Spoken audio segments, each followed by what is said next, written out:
Mean राशि वाले मेरे मित्रों, सावन के इस पवित्र महीने में भूल कर भी ना करें ये एक गलती, वरना भोलेनाथ होते हैं भयंकर क्रोधित और घर में होती है अकाल मृत्यु। जी हाँ दोस्तों, सावन का महीना बेहद पवित्र होता है और इस महीने में भगवान भोलेनाथ कैलाश पर्वत को छोड़कर मृत्यु लोक में निवास करने के लिए आते हैं। तो ऐसे में लोग भगवान को प्रसन्न करने के लिए तमाम विधि विधानों के साथ भोलेनाथ का पूजन करते हैं। कुछ नहीं तो 1 लोटा जल अर्पित करने का संकल्प लेकर नियमित भगवान भोलेनाथ को जल और बेलपत्र अर्पित करते हैं। तो ऐसे में कुछ ऐसे कार्य होते हैं जो इस सावन के महीने में पूर्ण रूप से वर्जित होते हैं, जिन्हें भूल कर भी आपको नहीं करना चाहिए। दोस्तों, छोटे छोटे कामों के बारे में तो आपको जानकारी होती ही है, लेकिन कुछ कार्य ऐसे होते हैं जो अक्सर लोगों को पता नहीं होते और गलती से ही सही लोग उन कार्यों को कर देते हैं। बाद में भगवान भोलेनाथ की कृपा उन्हें प्राप्त नहीं होती है और लगातार मेहनत करने के बावजूद, लगातार भक्ति करने के बावजूद उन्हें जीवन में सुख और समृद्धि प्राप्त नहीं होती है। फिर लोग कहते हैं कि पता नहीं क्या हो गया, इतनी भक्ति और इतना पूजा पाठ किया फिर भी कोई परिणाम प्राप्त नहीं हुआ। दोस्तों, हम अपने आसपास खुद ही नकारात्मक वातावरण तैयार कर लेंगे तो भगवान की भक्ति भी और कृपा भी हमें सुख नहीं दे सकती है। तो कौन से हैं वो कार्य जो आपको भूल कर भी नहीं करने चाहिए और कौन सा है वह एक कार्य जो घर में अकाल मृत्यु को दावत देता है? तो वीडियो में बने रहिए हमारे साथ।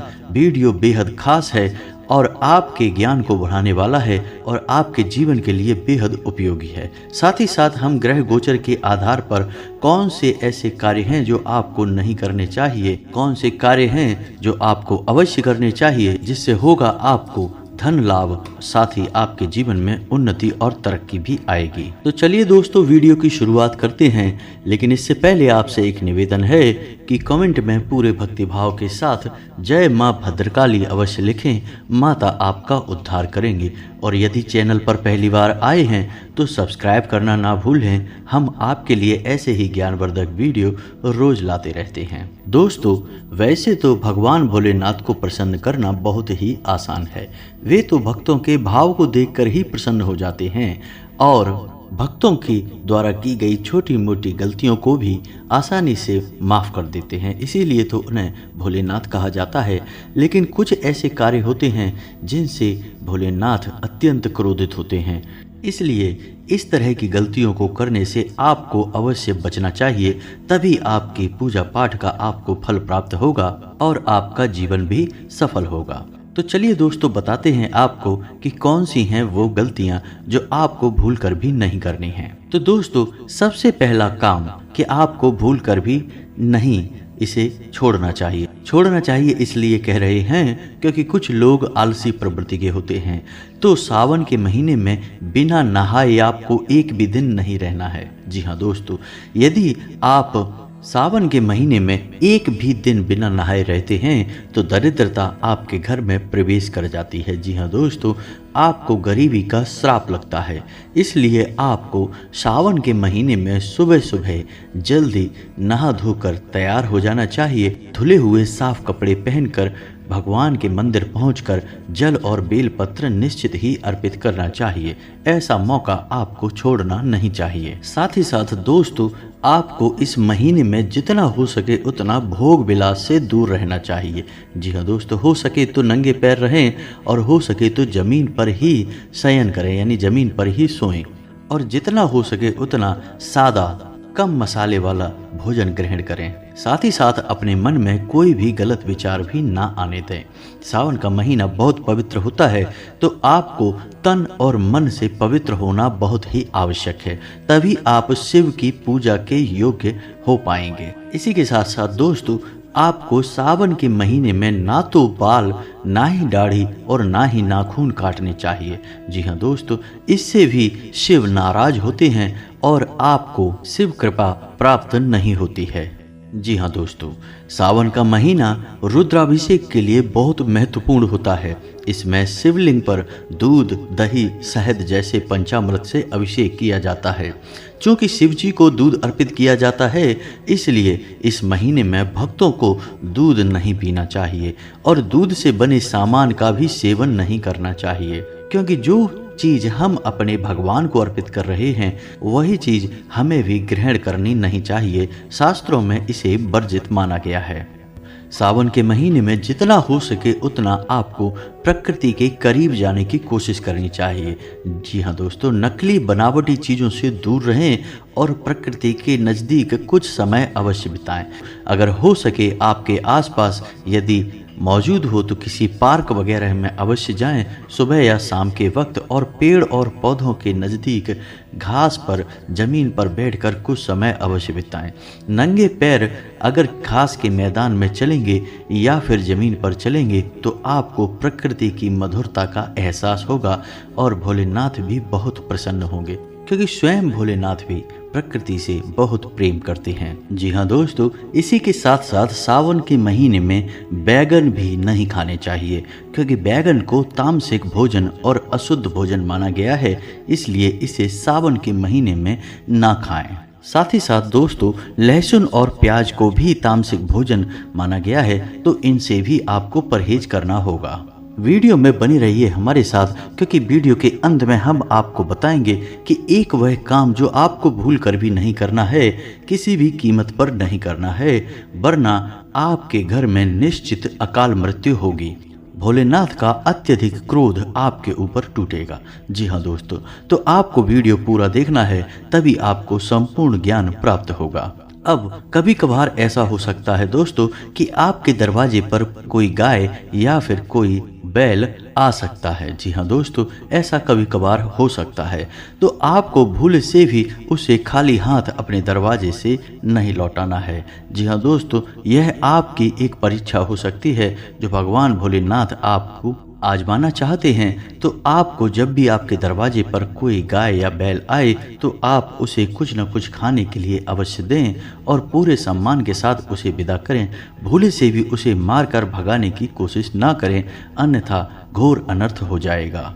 जी हाँ दोस्तों, हम आपको बता दें कि सावन के इस पवित्र महीने में आपको जितना हो सके उतना सकारात्मक रहने की कोशिश करना चाहिए। जीवन की तमाम परेशानियों, तमाम उलझनों के बीच आपको भगवान भोलेनाथ को याद करते रहना चाहिए। जब आपको लगे कि आपके जीवन में बहुत अंधकार है, परेशानियां आपका पीछा नहीं छोड़ रही हैं, तो आपको एकांत में बैठकर आंखें मूंद कर भगवान भोलेनाथ को याद करते हुए ओम नमः शिवाय मंत्र का जाप करते रहना चाहिए। इससे आपके मन को बहुत शांति मिलेगी और भगवान की कृपा भी आपको प्राप्त होने लगेगी। आपके विचार सकारात्मक हो जाएंगे।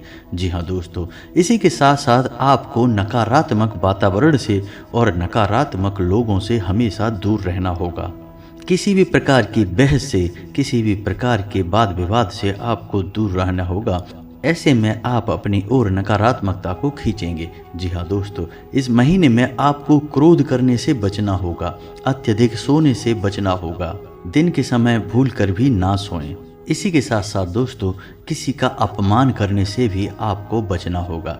साथ ही साथ आपको बता दें कि आपको किसी भी प्रकार के जुए से, यानी कि लक्ष्मी को दाव पर लगाने से बचना होगा। सावन के इस पवित्र महीने में लक्ष्मी आपके घर आना चाहती हैं, आपके मानसिकता और आपके घर के वातावरण को देखना चाहती हैं। लेकिन यदि आप लक्ष्मी का अपमान करते हैं, अपने घर के वातावरण को साफ सुथरा नहीं रखते हैं, खास तौर से शाम के समय अपने घर के बाहर दरवाजे पर दीपक नहीं जलाते हैं, जल का सिंचन नहीं करते हैं, तो माता लक्ष्मी आपके घर कभी नहीं आएंगी और आपका जीवन कभी नहीं बदलेगा। तो आपको जुए से हर हालत में दूर रहना है, चाहे वह जुआ किसी भी प्रकार का क्यों ना हो। जैसे आजकल मोबाइल में तमाम बैटिंग वाले गेम चल गए हैं दोस्तों, उनमें भी आप रिस्क लेते हैं, अपना पैसा लगाते हैं, आखिरकार वे भी जुए का ही एक रूप है, तो उनसे भी आपको बचना होगा। इसी के साथ साथ हम आपको बता दें कि आपकी जो ग्रह स्थिति बन रही है उसमें आपको धन को लेकर थोड़ा सतर्क रहने की आवश्यकता भी है। ग्रहों की चाल आपकी राशि पर कुछ इस प्रकार प्रभाव डाल रही है कि धन आपके यहाँ आने के लिए तो तैयार है, यानी आपके पास रुपया पैसा आएगा अवश्य, लेकिन आपको उसे संभाल कर रखना होगा, सतर्क रहना होगा, अन्यथा वह किस प्रकार वापस चला जाएगा, यानी अपने जाने का मार्ग बनाकर आएगा कि आपको पता भी नहीं चलेगा। जी हाँ दोस्तों, आपको रुपए को संभाल कर रखना और सतर्क रहना बहुत आवश्यक होगा। किसी भी प्रकार के निवेश से आपको बचना होगा और उधार लेन देन से भी आपको बचना होगा। जी हाँ दोस्तों, अब हम आपको बताते हैं कि कौन सा है वह एक कार्य जो आपको भूल कर भी इस महीने में नहीं करना है। अगर आपने वह एक कार्य कर दिया तो समझो कि आपके घर में मृत्यु का प्रवेश हो जाएगा। जी हाँ दोस्तों, इसे हम नहीं कह रहे, यह बात हमारे शास्त्रों में स्पष्ट तौर पर लिखी हुई है।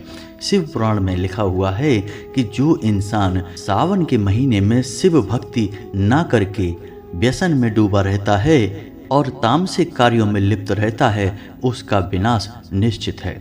तो आपको भूल कर भी शराब का सेवन नहीं करना है और मांसाहार का सेवन नहीं करना है। जी हाँ दोस्तों, वैसे तो आपको इन दोनों चीजों से जीवन भर दूरी बनाकर रखनी चाहिए, क्योंकि आपकी राशि में जो ग्रह दशा है वह स्पष्ट तौर पर यह कहती है कि यदि आप मांसाहार को नहीं त्यागेंगे, शराब को नहीं त्यागेंगे, तो आपका विकास कभी नहीं हो सकता, आपको उन्नति कभी प्राप्त नहीं हो सकती। आपने जो मन में सोच रखी हैं वे लक्ष्य आपको कभी भी प्राप्त नहीं होंगे।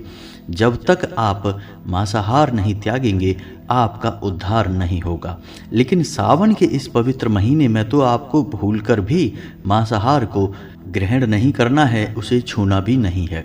यदि आपने ऐसा किया तो आपका विनाश निश्चित है। भगवान भोलेनाथ का रुद्र रूप आप देखेंगे और आपके घर में अनर्थ हो जाएगा। जी हाँ दोस्तों, हम नहीं चाहते कि ऐसा कुछ आपको बताएं। लोग इन सब विषयों पर चर्चा भी नहीं करना चाहते हैं, लोग तो बस ऊपर ऊपर की बातें करके चले जाते हैं। लेकिन हम सिर्फ और सिर्फ आपका भला चाहते हैं। हम चाहते हैं कि आपके जीवन में किसी भी प्रकार से कोई कष्ट ना आए, आपका जीवन सुंदर और सरल होता जाए। इसलिए हम आपको हर एक विषय पर सतर्क करते हैं, आपको होशियार करते हैं कि आप भूले से भी कोई गलती ना कर जाए।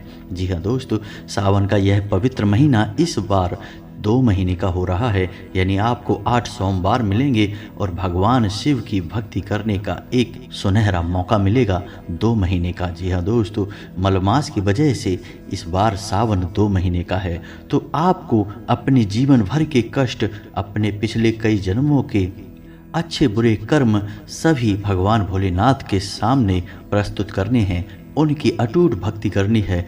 फिर देखिए कि सावन का महीना गुजरते गुजरते आपका जीवन किस तरह सुंदर हो जाता है।